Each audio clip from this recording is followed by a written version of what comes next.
the chicks have arrived.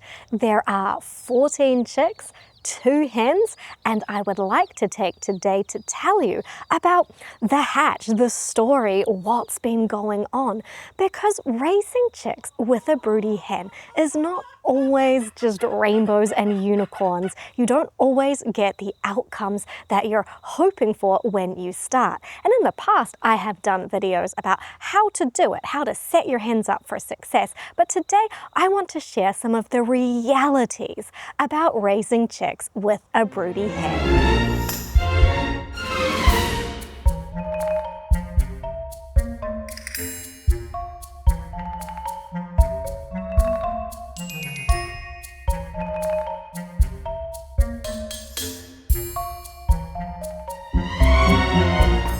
This is my autumn hatch, and this year, like last year, I skipped the spring hatch and I'm just doing an autumn hatch. And I really like doing an autumn hatch for lots of reasons. But one of the downsides of an autumn hatch is that you don't always get the broody hen that you want. You've got less choices on who's going to go broody for you. So in this situation, one of the hens that had never had chicks before went broody at the right time. So I decided, all right, we'll see how you go.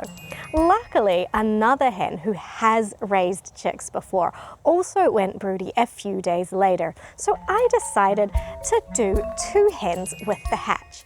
Now this hatch was a little bit more complicated than usual because it was time to do an external hatch of eggs not from my chickens, and I do that to keep the genetic diversity going really well in my flock. And also I decided that, well, my chickens, they're big and they're beautiful, but they go broody a lot, and they're sort of fair to middling in the egg laying department. So I decided it was time to bring in some fresh blood that might be a bit more productive and a little bit less prone to going broody.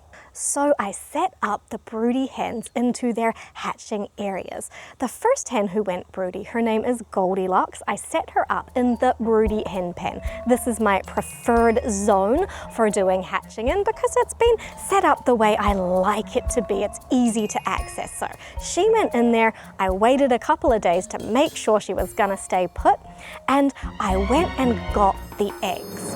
When I got back, I set those eggs under Goldilocks, and I also set them up under the other hen, Edna, who had been set up for only 1 day in the less optimal hatching zone. But as it turned out, Edna did a much better job than Goldilocks, but I'm getting ahead of the story. I set the eggs under the hens and waited to see what would happen. Now, I tend to find that the first week of the hen sitting on her fertile eggs is the week where you'll get your breakages or infertile eggs just sort of not doing it. So I was expecting a few sort of reject eggs to happen, and that did happen. Edna broke one of her eggs, or it broke, and I cleaned it up, but she'd done a pretty good job of cleaning it up herself. Goldilocks, on the other hand, broke an egg almost straight away, and she didn't clean it up. She just left a mess. So I had to clean that up, and in the process she had also cracked another egg, so I discarded that one. And Goldilocks was also, for some unknown reason, pooping in her nest as well, which she did stop, but I had to clean that up as well. So I was already starting to think, oh, this Goldilocks hen, she's a first-time mother, she might not be the best broody hen. But the dice had been rolled. We were committed to whatever was going to happen. As we rolled into hatching day, Edna, the hopefully good hen, had 13 eggs left under her, and Goldilocks, the questionable hen, had 11. So I waited to see what would happen. And what often happens with broody hens is the chicks often hatch on day 20, and that is what happened. The chicks started to hatch on day 20.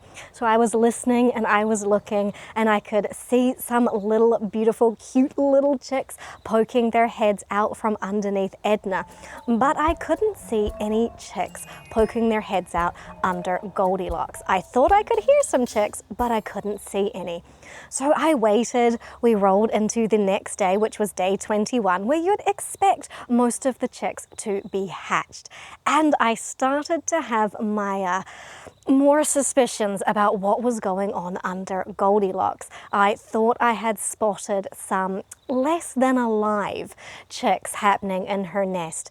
So you keep waiting, you wait until the hens get up off their nests. Edna got up off her nest and she had 9 beautiful little chicks. They were happy. She had them out. She was feeding them and showing them where the water was.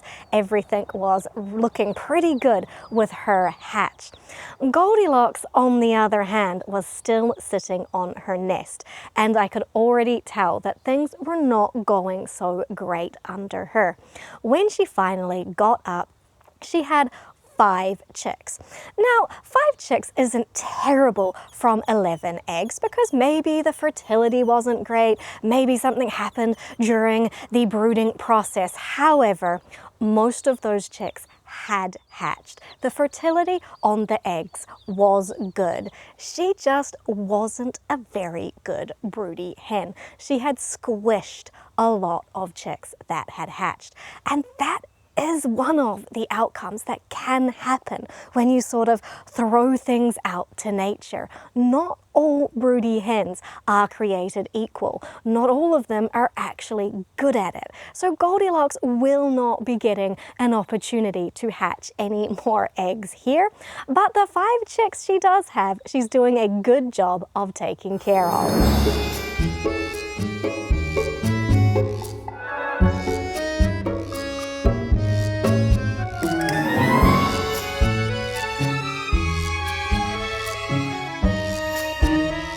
But at the end of the day, both hens did successfully hatch chicks.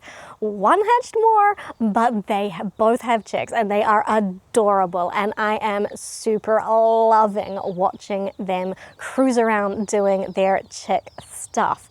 Just to throw another spanner into this hatching story, about the day I would expect to let the chicks out into the wide world to start getting bugs and all that good stuff, it rained, and it rained a lot. It rained for 2 days, so I had to leave them shut in for longer than I would usually have done. So that just added another little bit of drama. The chicks, well, they didn't know they wanted to get out, but the mother hens sure knew that they wanted to get out and start finding bugs for the chicks. So when I could finally let them out on day 4 after they had hatched in the afternoon, they just went to town on looking for bugs and worms. And because it had been raining, those worms were nice and close to the surface. So the hens just got in there and started just scratching and showing the chicks how to eat bugs and worms, and they were having a fantastic time. It was quite frantic. I've actually not seen the hens be quite so frantic at finding bugs for their chicks, but they were held up in doing their maternal duty by the weather. But these things do happen, and that is something to keep in mind when you are setting up to hatch chicks with a broody hen. You cannot control all the outcomes. If you haven't hatched with a particular hen before, you're not going to know before you start what kind of mother she's going to be. Hens do get better, they do learn and improve over time, but some hens are just great to start with, so you may as well keep going with those ones. If a hen is not so great or particularly terrible like Goldilocks, well, just don't use that hen again. They will improve, but you may as well start with a hen that's better at it from the get-go. If you're going to hatch chicks with broody hens, it's really important important to accept that you really are letting go of a lot of the control that we like to have as people.